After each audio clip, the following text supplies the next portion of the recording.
Okay, now we're going into my MAC brushes, which I don't have a lot of, but I have the most important ones that I believe. Quickly, let's go over MAC 188. It's the smaller stippling brush. I use this, as you saw, in my 28 blush palette. Very important brush to have. I also have the MAC 187. I probably use this one a little bit more, just because it's bigger. Gives me this perfect airbrush look. As you see, I'm not retouching my photos or anything like that on my MacBook. But this is a great brush to have. Awesome, awesome, awesome. I love the MAC 187 and my 188. Next up, we have my MAC 168. It's an angled light brush, and I absolutely love this. I use it to apply some of my blushes, kind of my lighter blushes, anything that's rosy pink or sun-kissed or my Dolly Mix blushes. I love that on this because it just gives me a nice, light, sweet, like it makes me look very natural. I love it. It's super duper duper soft, and actually I can really get this one clean. I really do like that.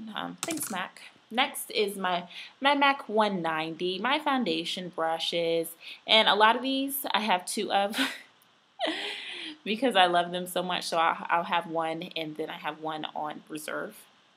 My 190 basic. And then I have my MAC 150. I have two of these. I absolutely love them. Even though I don't use this as much, this is a $58 brush, I believe. I have two of them, and when I say that this brush is great, but I rather use my e.l.f. flat top powder brush, I'm not lying. It's soft, it's great, I love it, but I like that brush better, and that's an honest opinion. Regular. Now, moving right along, this is the part of the video that if you don't like replica stuff, if you don't like a bargain, if you don't like fake stuff, you need to go ahead and cut it off right now. I'll give you a second. Okay, so now that they're gone, I live in Southern California, guys, and I had never heard of this place before until my aunt took me. It's called Santee Alley. Don't ask.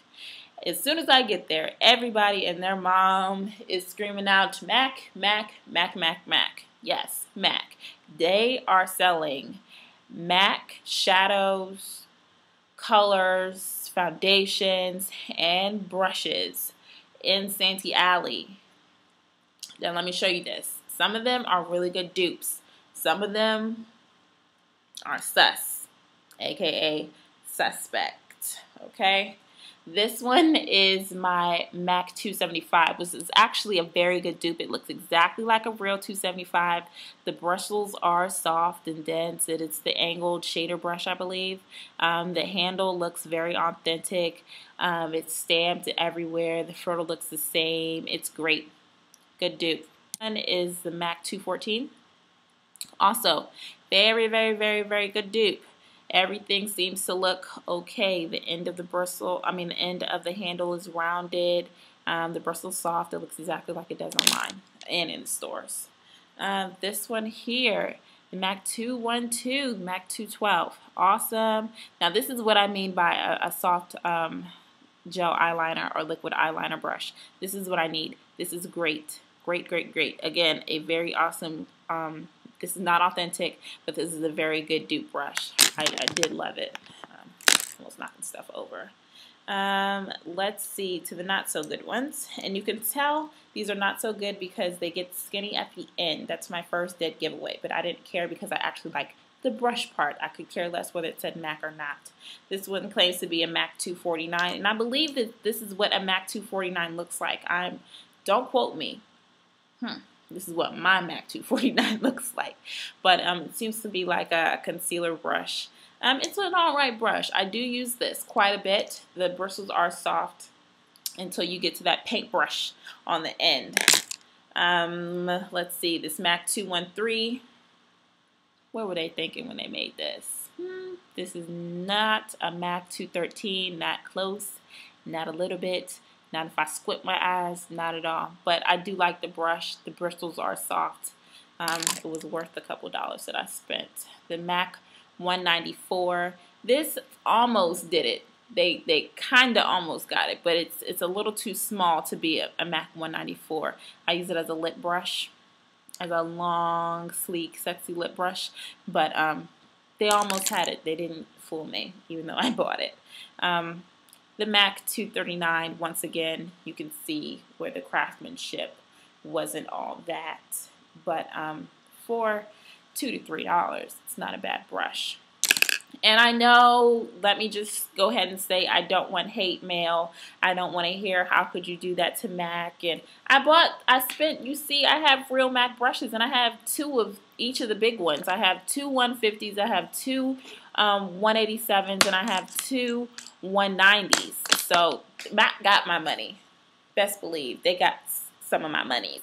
Okay, I own stock in MAC. Y'all just don't know it. I'm going to go ahead and say this, and I only say it once. If I don't buy it, somebody else is going to come behind me and get it.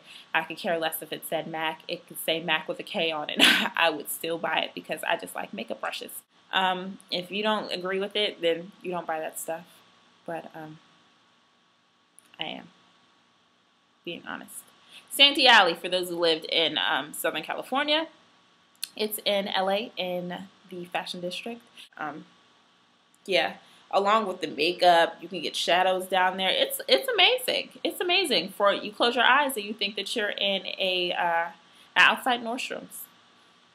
That's what it's like. Don't be discouraged, and don't think that you can't get a great brush because you're not going to spend a whole bunch of money. And a lot of times, check out stores like TJ Maxx, not Ross, but Marshall's. People like that actually get. Can you hear him barking? People. Those stores get the extra products that aren't necessarily being sold. Check out your COOs. You might be able to get some really great brushes from there as well. So this is me, Beauty Vixen, just giving you a quick outline of what I think is good and what I think is horrible and what you need to throw out. So if you have any questions, go ahead and hit me up at Beauty Vixen on Twitter, or comment and subscribe on the video below. I'll see you next time, guys.